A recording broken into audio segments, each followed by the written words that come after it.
ఓం శ్రీ గణేశాయ నమః. శ్రీమాత్రే నమః. శివాయ గురవే నమః. శ్రీకృష్ణ పరబ్రహ్మణే నమః. శ్రీరామాయ నమః. శ్రీ గురుభ్యో నమః. సచ్చిదానందరూపాయ విశ్వోత్పత్యాదిహేతవే తాపత్రయ వినాశాయ శ్రీకృష్ణాయ వయం నమః. మోహనవాణి ఛానల్ వీక్షకులందరికీ కూడా ముందుగా నా యొక్క సాధువాదాలు. ఈ రోజున యజ్ఞోపవీత మహిమను గురించి ముచ్చటించుకునే ప్రయత్నం చేద్దాం. వైదిక సంస్కారాలతో పరిచయం ఉన్న ప్రతి వాళ్ళకి సుపరిచితమైనటువంటిది యజ్ఞోపవీతం. దీన్నే మనం తెలుగులో జంధ్యం అని అంటూ ఉంటాం. ఇది చాలామంది ఎడమ భుజం మీద నుంచి కుడివైపుకి వేలాడుతూ ఉంటుంది. అయితే ఇది అలా ఎందుకు వేలాడుతుందో చాలామందికి తెలియదు. ఇలా మెడలో ఈ యజ్ఞోపవీతాలను వేసుకున్నటువంటి వాళ్ళు నిష్ఠతోటి, కొంతమంది ఆచారం మీద మక్కువతోటి, మరికొంతమంది ఇతరుల ముందు ప్రదర్శన కోసం, మరికొందరైతే అవసరం కోసం ఉపయోగించే వాళ్ళుగా మనకు కనిపిస్తారు లోకంలో. ఈ యజ్ఞోపవీతాన్ని బ్రహ్మసూత్రము అని కూడా పిలుస్తారు. సూత్రం అంటే దారము. దీన్ని ఎందుకోసం ధరించాలో ధర్మశాస్త్రాలు మనకు ఏం చెబుతున్నాయో ఇప్పుడు మనం తెలుసుకునే ప్రయత్నం చేద్దాం. సూచనాత్ బ్రహ్మతత్వస్య వేదతత్వస్య సూచనాత్ తత్సూత్రముపవీతత్వాత్ బ్రహ్మసూత్రమితి స్మృతం. ఇది వేదవాక్కు. బ్రహ్మ యొక్క తత్వాన్ని సూచించడానికి, వేదతత్వాన్ని సూచించడానికి ఈ యజ్ఞోపవీతాన్ని ఉపనయన సంస్కారం అయినటువంటి వాడు ధరించాలి. అదే ఉపవీతము అంటే రక్షా కవచంగా ఉపయోగపడేటటువంటి ఒకానొక వస్త్రం. యజ్ఞోపవీతాన్ని, శిఖని తప్పనిసరిగా ధరించాలి అని స్మృతి గ్రంథాలు చెబుతున్నాయి. యజ్ఞోపవీతం పరమ పవిత్రమైనది. అది ప్రజాపతి అయినటువంటి బ్రహ్మతో కలిసి పుట్టినది అని మంత్రం చెబుతోంది. యజ్ఞోపవీతం పరమం పవిత్రం ప్రజాపతేర్య సహజం పురస్తాత్ అనే మంత్రం మనకు చెబుతోంది. పెళ్ళిళ్ళప్పుడు కూడా మనం యజ్ఞోపవీత ధారణ చేసేటప్పుడు పెళ్ళికొడుక్కి ఈ మంత్రమే చెబుతాం. అట్లాగే పరమాత్మకి కళ్యాణ మహోత్సవంలో యజ్ఞోపవీత ధారణ జరిపించేటప్పుడు కూడా ఇదే మంత్రం చెబుతాం.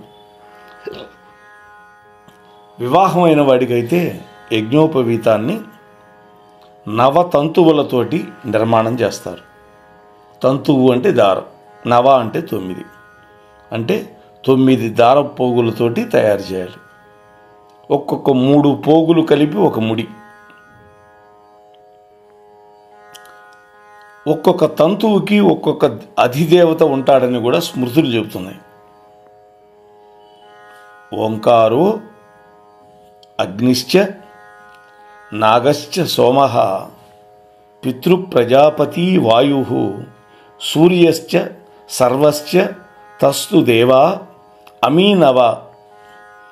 ఓంకారః ప్రథమే తంత్రౌ ద్వితీయే అగ్నిస్తథైవ చ తృతీయ నాగదైవత్యం చతుర్థే సోమదేవత పంచమే పితృదేవత్యం షష్ఠే చైవ ప్రజాపతి సప్తమే మారుతశ్చైవ అష్టమే సూర్య ఏవ చ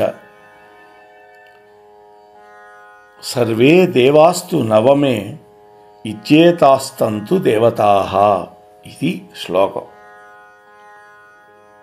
దీని అర్థం ఏంటంటే,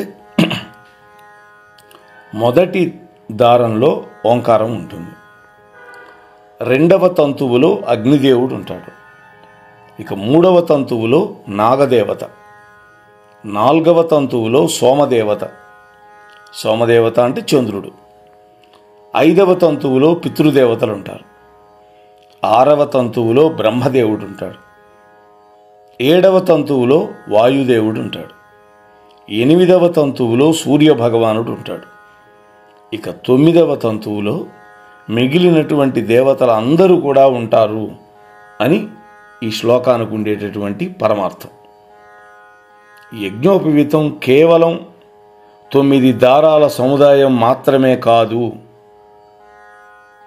అని తెలుసుకోవాలి.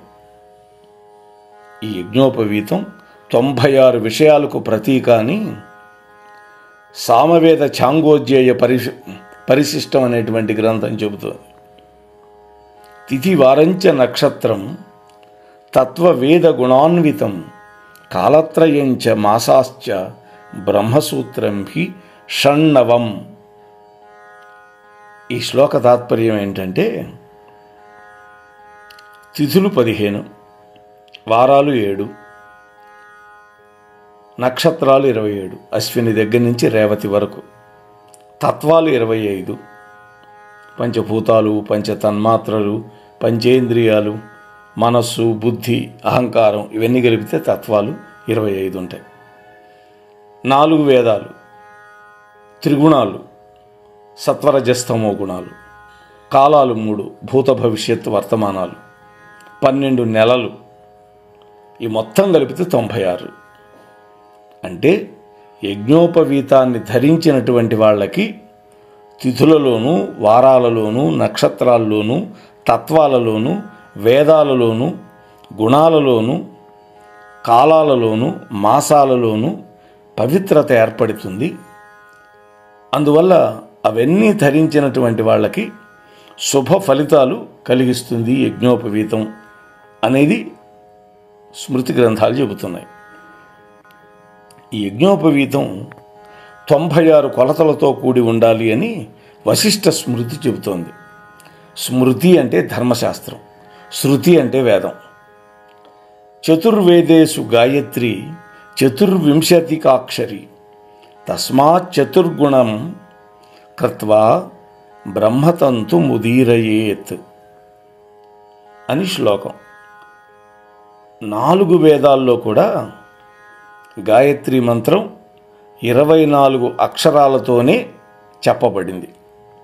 అందువల్ల ఆ మంత్రాలలోని అక్షరాల సంఖ్యకి 4 గింతలు, 24 × 4 96. అందుకని 96 తంతువులుగా ఈ యజ్ఞోపవీతాన్ని నిర్మించుకొని ధరించాలి అని ఉపదేశం. గాయత్రి మంత్రాన్ని ఉపదేశం పొందే సమయంలో ధరించేదే ఈ యజ్ఞోపవీతం. కాబట్టి గాయత్రిలో ఉండే మంత్ర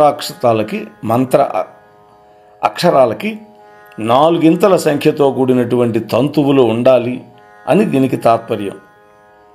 అయితే యజ్ఞోపవీతాన్ని ఏ పరిమాణంలో తయారు చేసుకోవాలో సాముద్రిక శాస్త్రం కూడా చక్కగా చెప్పింది. పృష్ఠదేశే చ నాభ్యాం చ ధృతం యద్వింతతే కటిం తద్ధార్యముపవీతం స్యాత్ నాతిలంబం నచోచిత్రం ఆయుర్హరచ్యతి హ్రస్వం అతిదీర్ఘం తపోహరం యశోహరచ్యతి స్థూలం అతి సూక్ష్మం ధనాపహం అని. చూడండి ఎంత అద్భుతమైన మాట చెప్పారు. అంటే యజ్ఞోపవీతం నడుము వరకు మాత్రమే విరాలాడుతూ ఉండాలి, కటి ప్రదేశం వరకు. దానికంటే పైకి కానీ దానికంటే కిందికి కానీ ఉండడం మంచిది కాదు. అంటే యజ్ఞోపవీతం మరీ చిన్నదిగా ఉంటే, పొట్టిగా ఉంటే ఆయుర్దాయం తగ్గిపోతుంది. మరీ పొడవుగా ఉంటే చేసినటువంటి తపస్సు నశించిపోతుంది, చేసినటువంటి జపం నశించిపోతుంది. అలాగే బండలాగా లావుగా ఉంటే కీర్తి అంతరిస్తుపోతుంది. మరీ సన్నగా ఉంటే ధన నష్టం. బ్రహ్మచారి 3 ముళ్ళు కలిగినటువంటి ఒక యజ్ఞోపవీతాన్ని మాత్రమే వేసుకోవాలి. గృహస్థుడైతే 2 ముళ్ళు కలిగినటువంటి 2 యజ్ఞోపవీతాలు వేసుకోవాలి. అయితే వీళ్ళిద్దరూ కూడా ఉత్తరీయానికి ప్రత్యామ్నాయంగా అదనంగా మరొక 3 దారాలను కలిపిన ముడిని ధరించాలి.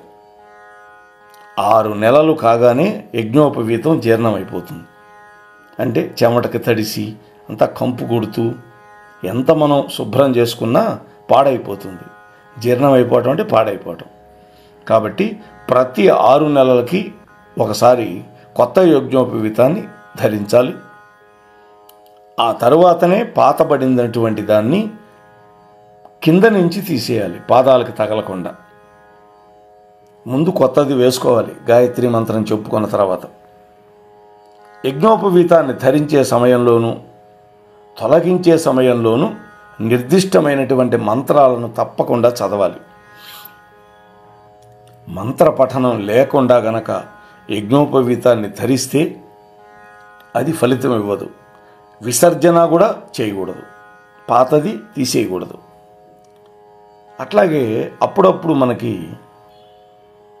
మన గోత్రీకుల్లో మన ఇంటి పేరు కలిగిన వాళ్ళు మరణించవచ్చు, లేదు మన ఇంటి పేరు గల వాళ్ళలో ఎవరైనా పుట్టచ్చు. అంటే జాత మృత అశౌచాలు వస్తాయి మనకి. అలాగే మనం ఏదైనా శవాన్ని మొయ్యవలసినటువంటి పరిస్థితి రావచ్చు బంధువర్గంలో. ఇటువంటి సందర్భాల్లో ప్రక్కరోజు విధిగా యజ్ఞోపవీతం మార్చుకోవాలి.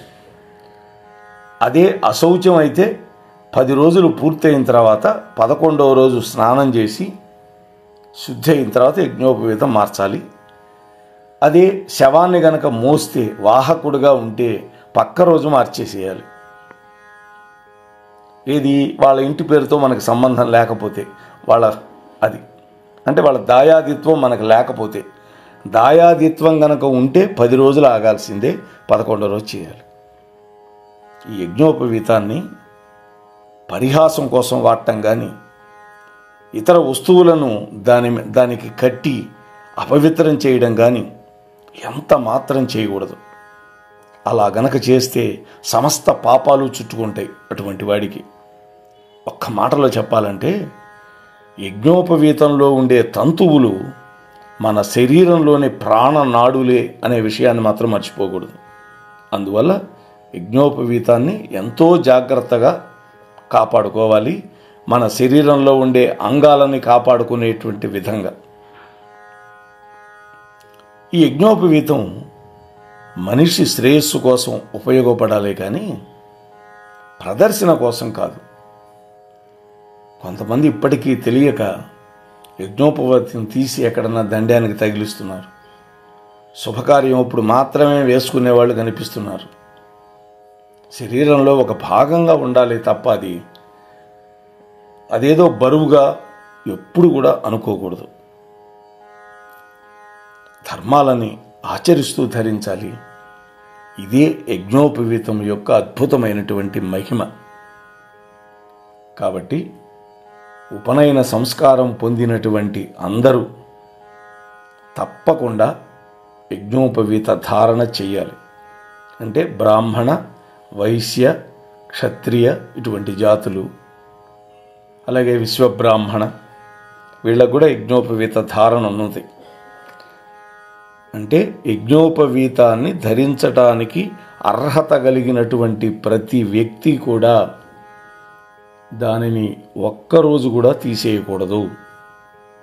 ఒకవేళ గనక పొరపాటున అందులో ఉండే దారాలు తెగిపోతే తప్పకుండా మరుసటి రోజు స్నానం చేసి ఆ మంత్రాలు చదువుకొని గాయత్రి మంత్రాన్ని ఏది రాకపోయినా 10 సార్లు గాయత్రి మంత్రం చదివి యజ్ఞోపవీతం మార్చాలి. అంతే తప్ప జీర్ణమైపోయింది, తెగిపోయింది అలానే విడిచిపెట్టకూడదు.